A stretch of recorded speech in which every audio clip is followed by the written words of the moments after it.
Step inside a minute. Go on, feel that. It is near 100 degrees out on that porch today. The dogs won't move. The birds have gone quiet. And yet in here, in this room, it is cool enough that my wife keeps a shawl on the chair. There is no air conditioner in this house. There is no fan turning. There is no wire running to a single thing in this room. And the power company has never once sent us a bill for keeping cool in the dead of summer. My grandfather kept this house cool through heat that killed livestock in the fields. Pardon me. Heat that wilted the corn, with nothing but water, a little cloth, and one thing about the air that most folks have plain forgotten. And today, I am going to teach you to do the very same, in your own window, for about $12. By the time we are done, you will understand exactly why it works. You'll know just how to build it, and you'll know the one mistake that makes people swear it's a hoax. So don't wander off. In this heat, this may be the most useful thing I ever show you. Let me tell you first how it can be, because I know you don't believe me yet. Have you ever climbed out of a river or a pond on a hot day and stood there in the wind and felt yourself go cold, colder than the air, cold enough to shiver, even under a burning sun? Of course you have. Have you ever fanned a wet arm and felt it turn icy? That cold is not magic, and it is not the wind alone. It is the water leaving you. When water dries off a thing, when it turns from wet into vapor and floats away, it has to steal heat to do it. It cannot leave without taking warmth with it. And it takes that warmth right out of whatever it was sitting on, your skin, your arm, or the air itself. That is the whole secret. Write it down. Drying water pulls the heat out of the air. It is the same reason sweat cools a man, the same reason a wet clay jug keeps water cold in the desert, the same reason the breeze off a lake is cool. The old-timers didn't have a fancy name for it. The engineers call it evaporative cooling. My grandfather just called it hanging the wet sheet. And it will drop a hot room 15, 20 degrees on a dry summer day, with no machine, no motor, and no bill.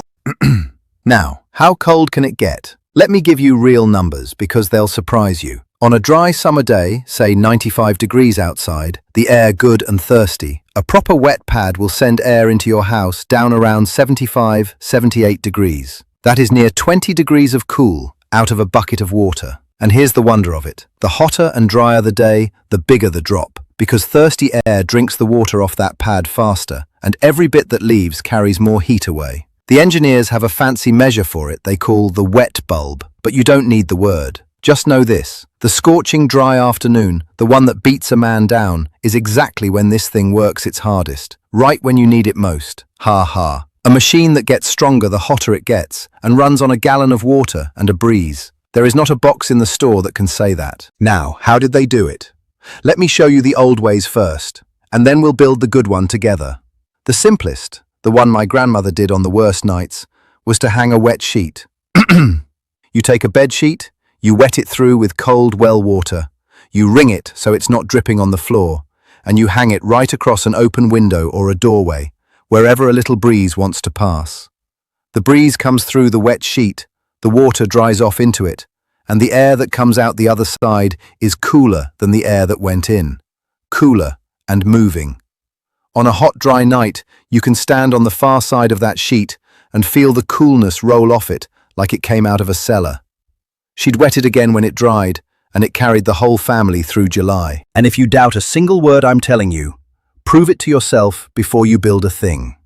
On the next hot, dry afternoon, wet a bath towel, wring it out, and hang it across an open window where a little breeze wants to pass. Then stand on the inside and put your hand in the air coming through it. You'll feel it, cool and moving, like a draft come up out of a cellar. That is the whole thing, working right there in your hand for the cost of wetting a towel. Once you've felt it with your own hand, you will never doubt it again. There's a second old way, and the desert folk have used it for 1,000 years. The wet jug. A porous clay pot, earthenware, unglazed, full of water, sitting in the breeze. The water seeps slow through the clay to the outside and dries off, and it keeps the jug and the air right around it, cold as a spring. Same trick. Water leaving, stealing heat. But the one I want to teach you to build, the one that will cool a whole room all day and that you can set in your window and near enough forget, is a little better than a bare sheet. Let's build it. It'll cost you about $12, and it's the easiest thing in the world. Here is everything you need, and it's a short list. You need something to hold water at the top. I use a plain bucket or a length of eaves trough, anything that'll hold a gallon or two and let it drip slow. You need your cooling cloth, and this is the heart of it. A good thick pad that holds water and lets air pass. Burlap is the old standby. A few feed sacks sewn together work fine. The best is a wet pad, the kind they sell for $1 or $2 a sheet, aspen fibre, or that stiff blue and white honeycomb pad. You need a simple frame to hang it in, a bit of scrap wood or an old window screen, sized to fit the window you'll set it in. And you need a pan or a trough at the bottom to catch the water that runs down, so you can pour it back up top. A bucket, a pad, a frame, a catch pan. $12, and most of that's the pad.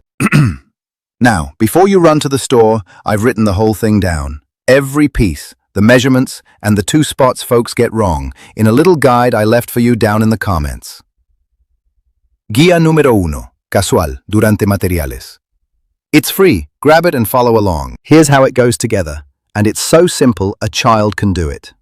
You hang your pad in your frame so it stands up straight, filling the window opening. You set your bucket of water up at the top, and you let it drip, slow and steady, down onto the top edge of the pad. A slow drip, not a pour, so the whole pad stays wet through, top to bottom, but never gushing. The water wicks down through the burlap or the pad and keeps every inch of it damp. At the bottom, your catch pan gathers what drips off, and every little while you dip it up and pour it back in the bucket. That's the whole machine. Set that wet pad in a window on the shady side of the house, where the breeze comes in, and the air that passes through it comes into your house cooled and softened. The hotter and drier the day, the harder it works, because dry, thirsty air pulls the water off that pad fast, and every bit that leaves takes a little more heat with it. Now, if you want to step it up a notch, and this is the version my grandfather settled on, you build what the old plains folk called a Texas cooler, or a cooler box. Instead of one flat pad, you make a shallow, open box that sits in the window, the size of the opening, and you hang a wet pad on 3 sides of it, the 2 ends and the outer face, with the inside open to the room and a bit of screen to keep the bugs out. Now the breeze comes through 3 faces of wet pad instead of 1, so 3 times as much air gets cooled before it reaches you, and it catches the wind from whatever direction it blows. Same bucket dripping down the top, same catch pan below. It's an afternoon's work with scrap wood and window screen, and it'll cool a good-sized room where a single flat pad would only cool a corner. Build the flat one first to see it work with your own eyes, then build the box when you want the whole room cold. A word on the cloth, since it is the very heart of the thing. Plain burlap, feed sacks, is the old standby, and it works fine. It just wants replacing every summer or 2 as it rots and packs down flat. The straw-coloured aspen pads, the Excelsior kind, hold more water and last longer, for about $1 a sheet. And the stiff honeycomb pad, the blue and white sort, is the best of the lot. It drinks deep, it passes air easy, and it lasts years. But whatever you use, keep it clean, and this matters. Hard water leaves a white crust of lime on the pad over a season, and that crust plugs it up and chokes the cooling right off. So give it a rinse now and again, or a soak in a little vinegar, and it'll breathe like new. A packed, crusted pad is a lazy pad, and folks blame the trick when they ought to blame the lime.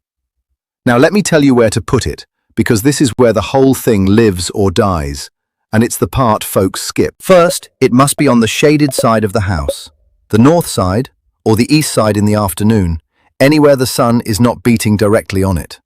You are cooling the air. You cannot do it through a window that the sun is roasting. Put it in shade. Second, you must give the cool air somewhere to go. This is the secret inside the secret. A wet pad in a window does little good if the house is shut up tight, because the cool air has nowhere to move to. You open a window on the far side of the house, up high if you can, or upstairs, and you crack it. Now the hot air, which rises, escapes out the high, far window, and that pulls fresh air in through your wet pad, cool, all day long. One wet window pulling in, one high window letting out. The house breathes cool.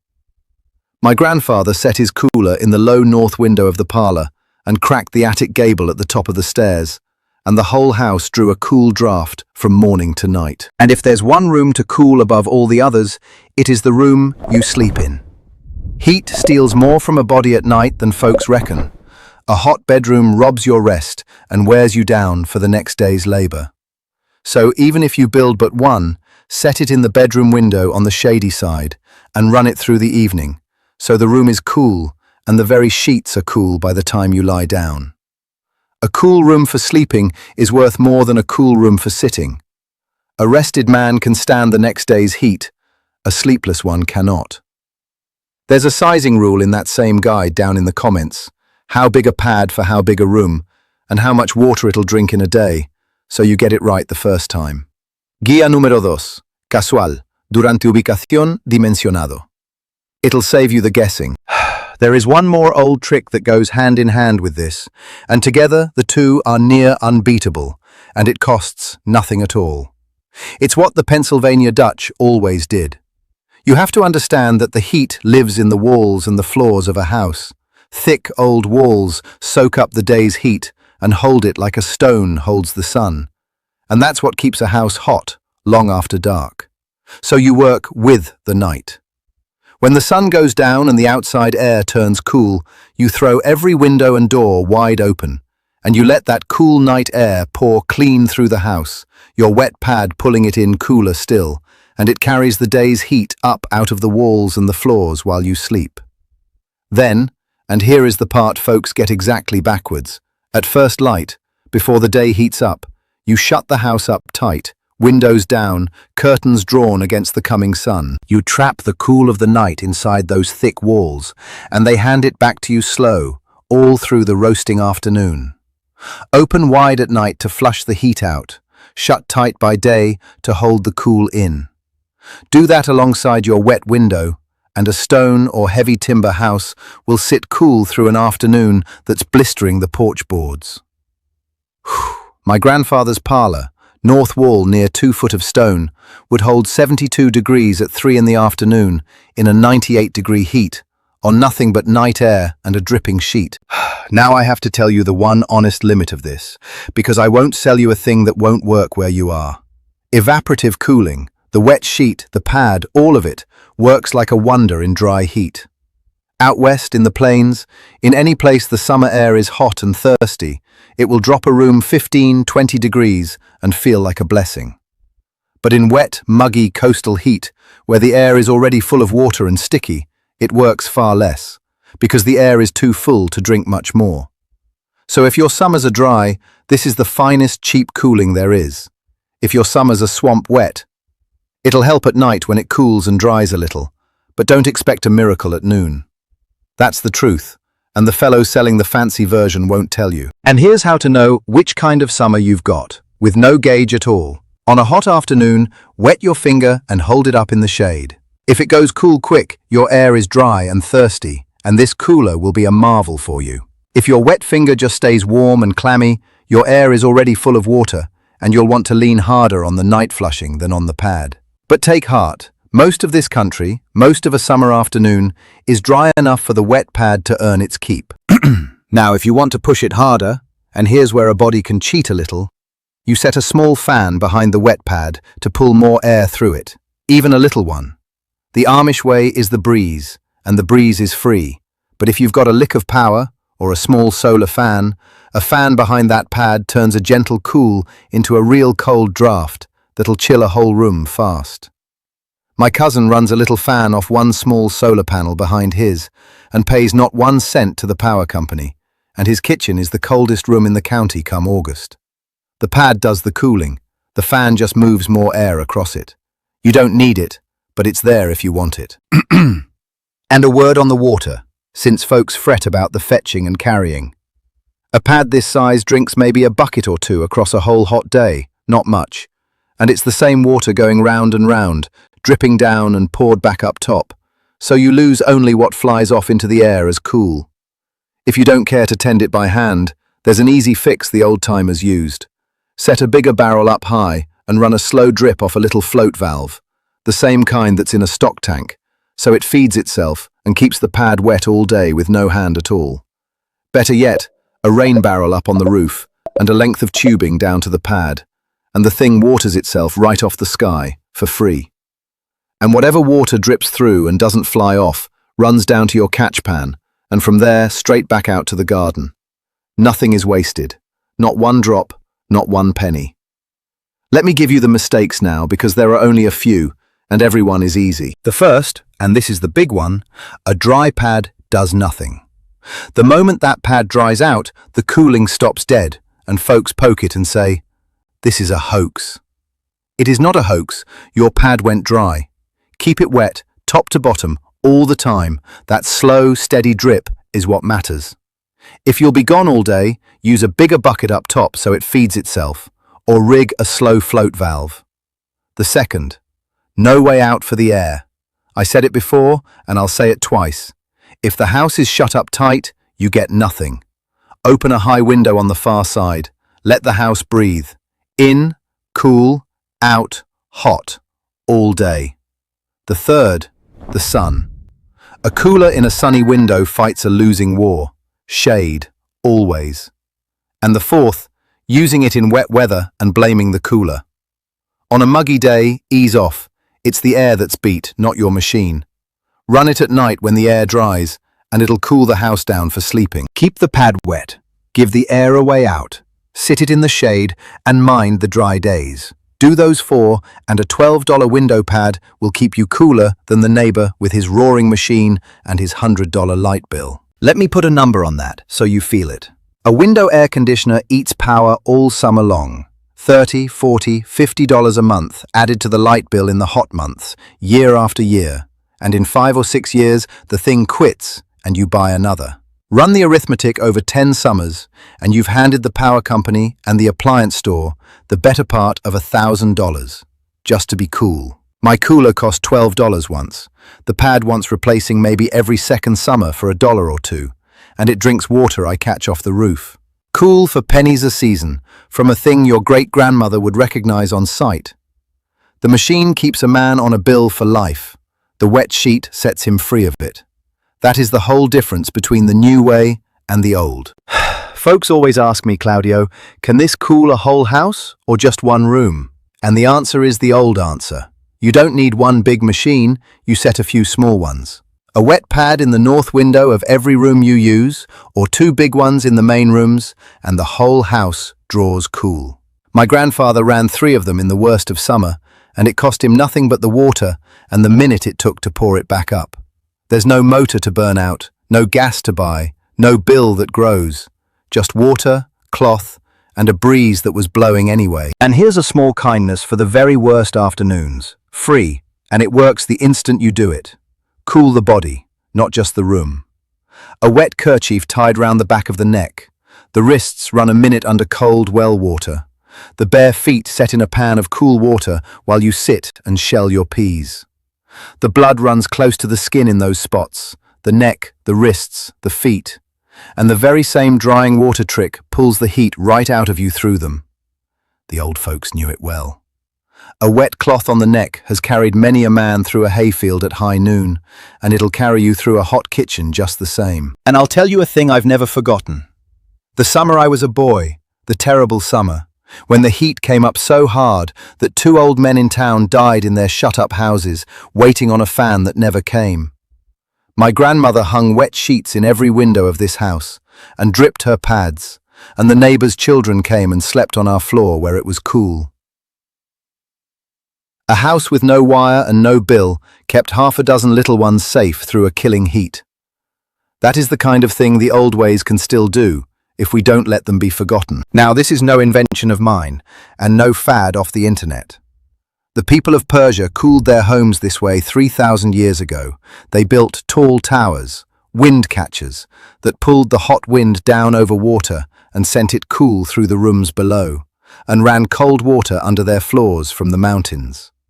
Whole desert cities lived cool in killing heat, long before there was a wire strung anywhere on this earth. Those same people dug long tunnels, they called them qanats, to run cool mountain water under their towns, and built domed houses of mud, they called yakchals, that made and kept ice in the middle of the desert, on nothing but the cool of the night air and the drying of water. Ice in the desert, with no machine at all. If they could freeze water in a burning desert 3,000 years ago with these same tricks, you can surely keep your bedroom cool in July. The old farmhouses out west had a cooler room on the north side with wet burlap in the window. And then the electric came, and the machine came, and folks forgot. Not because the wet sheet stopped working, but because the new way came with a meter on it, and a bill in the mail, and a man in town got a little richer every hot day. Nobody ever got rich off my grandmother's wet sheet. I've sat in this parlour in heat that shimmered off the road, the whole valley gasping, and felt the cool draft come off that dripping pad in the window, steady and sweet, the same as it did the summer my grandfather set the first one, and it'll do the same long after I'm gone. Ha ha. No wire, no motor, no bill, just water, learning to fly, and taking the heat with it. If a body has a bucket, a bit of cloth, and a shady window, they will never again lie awake sweating and beholden to a machine and a meter to get through a summer night. And most folks suffer through July with a roaring box in the window and a light bill that doubles, and never once know that their great-grandmother beat the heat for pennies. Now you know. And you can hang one this very afternoon. I keep the full plans, the pad sizes, the drip, the whole build, and the sizing table, along with about 90 other old off-grid skills like this one, in the guide I put together for you. It's free, and it's right down there in the comments. Guía número 3. Take it. It's the same book of ways my family has leaned on to keep our bills near to nothing all these years. And do me one kindness. If you believe the old ways still beat the new ones, come and subscribe, because I put up one more forgotten skill like this every single week. There's a great deal the world threw away that is still worth having. Now go find your shady window. That heat has been beating on you long enough.